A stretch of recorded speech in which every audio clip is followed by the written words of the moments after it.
Hi guys, welcome to the quick video for ITri Ennis. Quick little preparation video, just a couple of tips. We'll talk about the course, we'll talk about a few of the things that I think can help you come race day. So first and foremost, best of luck to absolutely everybody.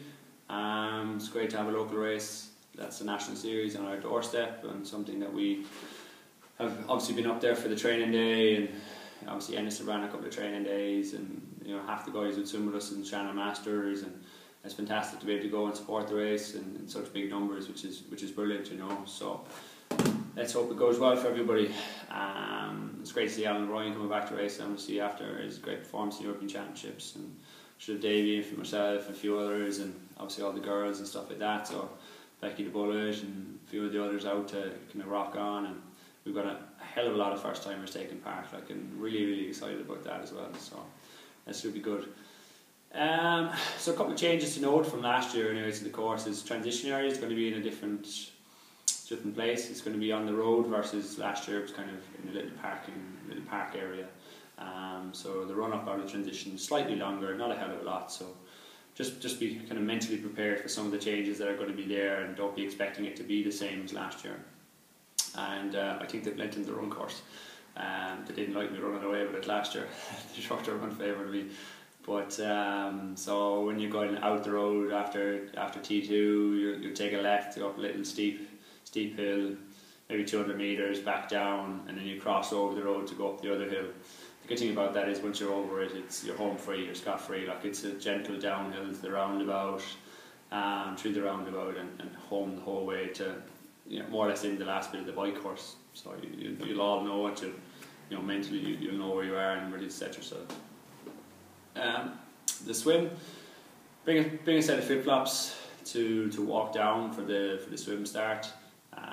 They do a great job. They usually put carpets and stuff down as well. But bring a set of flip flops, and be prepared to lose them, and hopefully they usually gather them all up and bring it back. But if not, don't bring a cheap pair or an old pair of runners or something that you're prepared to lose. They might donate them or something afterwards. It's no panic. Don't be worrying. Swim, you go out, you take a right, and then you take another right, and you swim back into the centre buoy where you'll take that on your left, and you swim for 2 other buoys towards the pier to the slipway. With most swim courses in Ireland, usually I would take a left to come back. So it's slightly different. This swim course you'll have that. So if you breathe like I do, which is majority to my left hand side when I'm racing, obviously bilateral breathing when you're training, but when you're racing you'll always go back to what's comfortable. So just be prepared to sight a little bit and maybe change your stroke rhythm every now and again. So it's out, you're going to go start hard, just be prepared for the melee. The washing machine tumble dryer effect that you'd hear loads of people talking about, but it's a lovely swim course. People have said there's a lot of reeds. I didn't find that when I was up there training during the week. I took a quick swim in the lake with all the guys at Monday Night Murder. I found if you follow the correct lines, you should be good. The quickest, the best tip I'd say to you is when you're standing, walk down to the pier, or the slipway, sorry. Turn around and have a look at the house directly behind the slipway. Use that as your marking site. At a 1 o'clock start, or after, I think it's a fairly late start, the sun is going to be in that sort of direction, vicinity, and bright. Make sure you have 2 goggles, one bright, one clear, one shiny reflective pair, just in case anything goes happen. It's always good to have 2 pairs. But just turn around and have a look at that house in the background. I think it's got a red door, if my memory serves me correct. That's what I'll do. I'll get into my wetsuit before walking down to the swim start location, and I'll have a look at the foliage and the landmarks behind me and just check that out. And that's just something I've always naturally done, so should be good. Onto the bike, it's obviously you get out, you're into transition, you're going right. And I say right as you're facing the road to go up towards the Alburn Lodge where you'd sign on for the race. Make sure your gear your bike is set up in the correct gear.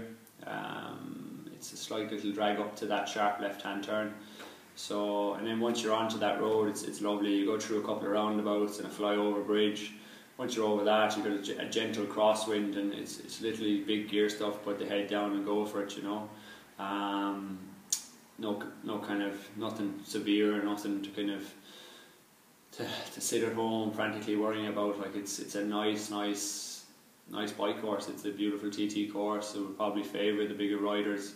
Anybody that's done the Ennis Duathlon, the Irish Duathlon Championships will know the course very well from doing that race. And yeah, just be careful coming back in. Obviously to the transition, you got to take that sharp right. Obviously in the way coming back in, you'll be downhill, and make sure your feet are out coming to that turn, or if they're not out, make sure they're out very quickly after that turn, and get ready to dismount. Always loads of people around and cheering on, so it's always a good buzz coming back in there. I know last year there was huge support out locally. The run course, it's get out fast. You know, if you've got any legs left, you get out to those 2 hills, get a good cadence, get your breathing under control, really hammer the first hill. That'd be my advice to the majority, whether you're an age grouper or whether you're looking for the win or whatever, to get out as fast as you can, not putting yourself under severe pressure, but just think fast legs. It's always easier to settle back down than it is to pick it back up. You know, it's a simple thing. I don't know if you've ever read anything about Tim Noakes or some of the other running theories, but it really is easier to go out hard and then settle back down into a good rhythm than to go out easy and build it up. It depends when you're running a straight 10k, obviously, versus, you know, off the bike. But off the bike is definitely easier. So I've been thinking about a few things that we've just obviously gone through. Obviously, don't forget your gels. To sprint, you need 1 at the very most. Don't be overloading your bike with 20 gels. Not even going to go away. Don't let me slag you on race day. Race drink, you know, do what you've always done, do what you do in training. I usually just fill mine halfway. It's usually got a little bit of caffeine in it because I got a little bit of a coffee problem. I probably won't even use a gel. I'll take one probably before the start of the race. Usually that's when I get a little bit hungry. I'll just take a gel and a little bit of a drink.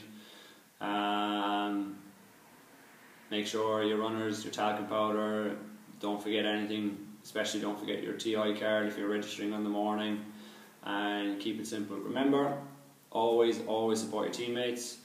Be there for them at the end of the race. I know that, like myself, we'll be there with the 2 kids cheering you all on. Looking forward to it. Best of luck. You know, it really is. Remember the motto: together we push each other forward. And I look forward to seeing you all on race day. Go forth and conquer. Bye bye.